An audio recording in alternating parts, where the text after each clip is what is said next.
The pencil is already moving. Lowe's Angels, 1942. Inside a quiet corner office on the Fox lot, the afternoon light sits low and dusty, caught in cigarette smoke that hasn't cleared since lunch. A single ceiling fan turns without urgency. Papers are spread neatly across a wide desk, aligned with a discipline that doesn't invite questions. No one speaks. Darrell F. Zanuck doesn't look up. Two men stand across from him, both know better than to interrupt. One holds a leather folder against his chest, fingers locked too tightly. The other keeps his eyes on the memo in Zanuck's hands, watching the way the studio chief's thumb presses the paper flat as if weighing it. Zanuck smiles. Not broadly, not warmly, just enough to acknowledge a private thought. Then the pencil pauses. For a moment it seems like nothing is going to happen. The memo doesn't rustle, no chair shifts, even the fan sounds louder than it should. Zanuck rereads a single line, then makes a small, precise mark. He crosses out one name, writes another word above it. The handwriting is clean, final. He slides the paper to the side. That's it.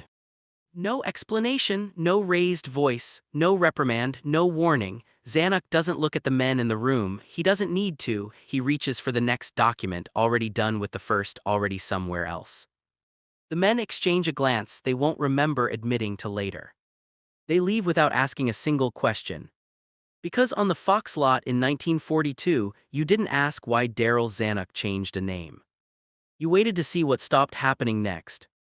Outside, the studio hums with its usual noise: typewriters, footsteps, a distant hammer from a soundstage being reworked for a wartime picture. Everything looks the same, nothing feels different yet. But that memo is already moving. It will pass through hands that won't comment on it, through offices where assistants will read it twice, then once more just to be sure, through casting departments where a familiar name is suddenly missing. And no one will say a word. Because everyone understands what that silence means. In early 1942, Hollywood is tightening. The war has shifted everything. Studios are adjusting contracts, reshuffling priorities, deciding who is essential, who is reliable, who is worth protecting. On paper, these are business decisions, rational, clean, necessary. In reality, they are tests. Zanuck sits at the center of it all. A man who built 20th century Fox with instinct and iron control. A producer who believes momentum is everything and that hesitation kills more careers than cruelty ever could. He doesn't shout, he doesn't threaten. He edits. That is his power. Inside the Fox system, a name on a memo is not just a name. It's access. It's phone calls returned. It's meetings that happen instead of being postponed. It's the difference between being in consideration and being quietly forgotten. So when one name disappears, people notice. Not openly, never openly. An agent sees the revised list and says nothing. He simply doesn't make the call he was planning to make that afternoon. A casting director folds the memo into a drawer instead of pinning it to the board. An assistant, barely out of college, hesitates before typing the name into a schedule, then deletes it without being told to. No one gives an order. The order is implied. The actor whose name was crossed out doesn't hear about it that day, or the next. He's still under contract, still technically employed, still believes the system is working the way it always has. He leaves a message with his agent. It doesn't get returned.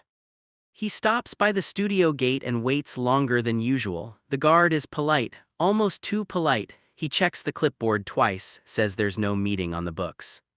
Inside, people who once smiled now nod without stopping. This is how it begins. Not with a fall, with a thinning.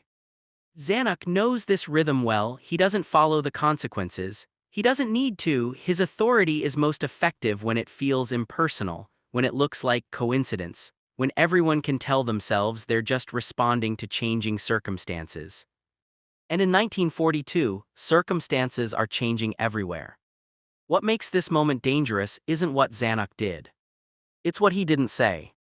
If he had criticized the actor, someone could argue. If he had fired him, someone could protest. If he had made a joke, it could be dismissed as mood or temper. But silence offers no handles. Silence forces interpretation. And in Hollywood, interpretation is survival. The men who watched Zanuck change that name will replay the moment later. They'll wonder if they missed a cue, if there was something in his smile they should have understood sooner. They'll reassure themselves that it wasn't personal, that it was probably practical. But they won't put the name back. No one ever does. Because everyone knows the unspoken rule of studio power. Once the door begins to close, you do not put your hand in the frame. You step back. You pretend you didn't notice. And you hope your name stays where it is. As the day ends, Zanuck's office empties, the memo is filed, the fan clicks off, the lights go dark. Nothing about the room suggests that a career has just shifted off its axis. But elsewhere on the lot, decisions are already adjusting to match his. Quietly, relentlessly. And somewhere beyond the gates, an actor waits for a call that will never quite come the same way again. The first week passes without panic. The actor assumes its timing. Wartime schedules are erratic, productions stall, scripts get rewritten overnight to fit propaganda needs or budget cuts. Everyone knows that. He's been in this town long enough to understand delays. By the second week, the silence feels different. His agent's office still answers the phone. The voice on the other end is friendly, careful, too careful. Promises are made in general terms. Things are shifting. Zanuck tied up. Let's give it a little time. Time has never been this quiet before. On the Fox lot, conversations adjust themselves around his name, not consciously, instinctively. A producer starts to mention him in a casting discussion, then stops mid-sentence and substitutes another actor without explanation. No one asks why, they don't need to. A junior executive notices the pattern and files it away as a lesson. This is how power teaches in Hollywood. Not through punishment, through absence. Daryl Zanuck never issues a blacklist. He doesn't have to. The studio system itself does the work. Contracts are rigid but opportunities are flexible. A role can be delayed. A meeting can be postponed indefinitely. A recommendation can simply never be written. And once a pattern forms, people follow it. Because they assume someone else knows something they don't. Inside Fox, the memo becomes invisible. It sits in a folder marked revisions.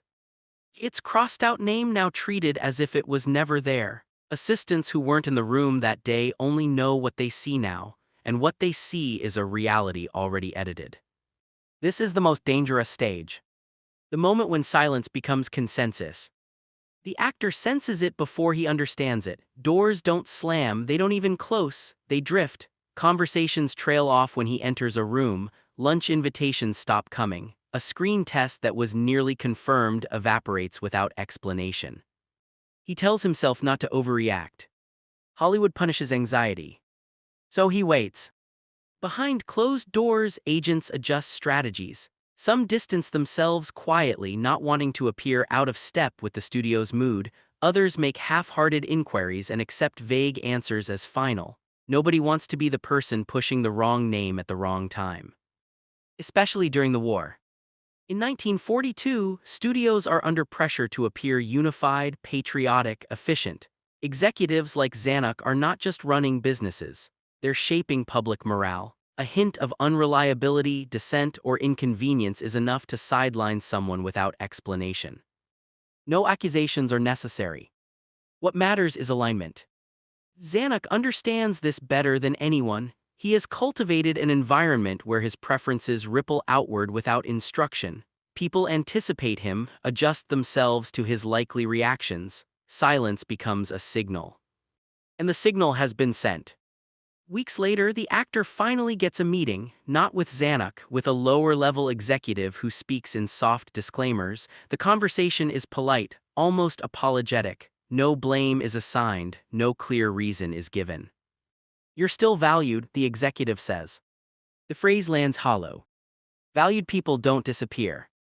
The actor leaves the office with less information than he arrived with. That's when the realization begins to set in, not as certainty, as dread. Something happened. Something small, something quiet, something he was never told about. He replays recent moments in his mind, a comment made too casually, a hesitation, a look he didn't return, a decision he didn't know was being watched. Was it a joke, a tone, a silence of his own? Hollywood is full of moments that feel harmless until they are. And the most frightening part is that no one will confirm which one mattered. On the lot, others are watching closely, not him, the reaction to him. They see how quickly the system adjusts, how efficiently a name can be removed without anyone taking responsibility. It's a warning delivered without sound. Fall out of favor and the machine will do the rest. Zanuck never checks on the consequences. He doesn't need updates. If the actor had recovered, he would have heard. The absence of noise is confirmation enough. This is how authority maintains itself, by making intervention unnecessary. By teaching everyone to self-correct. As months pass, the actor's status becomes awkward to acknowledge. He's still there, technically, but no longer central, no longer discussed. He exists in the margins of schedules and conversations like a footnote no one references. The realization hardens. There will be no confrontation. No moment of clarity. Just a slow erasure. And somewhere inside the Fox system, a single crossed-out name continues to shape behavior, long after the pencil mark has faded from memory. By the time the actor fully understands what has happened, there is nothing left to confront. No office to storm, no executive to accuse, no document he can point to and say this is where it went wrong. The trail doesn't end in a decision, it dissolves into habits. He is still working technically, still showing up, still reading scripts that go nowhere, but something essential has shifted. The momentum he once took for granted is gone and no amount of effort seems to bring it back. The most unsettling part is how ordinary it all feels. No one treats him cruelly, no one insults him, people are polite, professional, distant, conversations are brief and transactional. There is a new carefulness in the air as if everyone is worried that proximity itself might be misinterpreted. He becomes someone others don't linger with. That is when the lesson becomes clear. In old Hollywood, power does not need to explain itself, it only needs to move once. Zanuck never calls him in, never delivers a verdict, never offers closure. From the studio chief's perspective, there is nothing to resolve. The system worked exactly as intended, a preference was expressed, the structure adjusted, order was maintained. This is what makes the moment so haunting. Nothing illegal occurred, no contract was broken, no rule was violated, yet the outcome is absolute. The actor's name stops appearing on shortlists. His agent, sensing the permanent chill, begins prioritizing other clients. Invitations dry up, the phone rings less often than rarely at all. And still no one says the word why. Years later, people will struggle to explain it even to themselves. They'll say he lost momentum, that he didn't fit the new direction, that the war changed things, all true and all incomplete. Because the real shift happened in a quiet office with a pencil and a smile. What lingers isn't bitterness, it's confusion. The kind that keeps a person replaying memories, searching for a moment they can understand. A sentence that went too far, a silence that should have been filled, a glance that should have been held longer. Hollywood doesn't punish mistakes, it punishes misalignment. And it rarely tells you which one you made. Zanuck's reputation only grows. He becomes known as decisive, efficient, a man who knows how to keep the studio moving forward during uncertain times. No one connects that reputation to the small, private decisions that quietly remove people from the picture. Those decisions are never documented. They don't make headlines. They don't need to. The people who matter already understand. Decades later, historians will struggle with moments like this. There is no memo explaining the fallout, no recorded argument, no witness willing to claim certainty, just a pattern that begins abruptly and never quite reverses. That is the true power of silence. It leaves no evidence. Only absence. The actor fades from the center of the industry not with a scandal but with a shrug. His career doesn't collapse, it thins, opportunities narrow, the future he expected quietly reroutes without asking permission. And Hollywood moves on. The Fox lot changes, new executives arrive, new stars rise, the office where the memo was altered is renovated, repainted, repurposed. The moment itself disappears into the routine of history. But the lesson remains. Everyone who worked there learned it, whether they could articulate it or not. Power does not always announce itself. Sometimes it edits. And by the time you notice what's missing, the decision has already been accepted by everyone else. That is why no one ever spoke about the name that vanished. Not because they didn't see it, but because they understood exactly what it meant.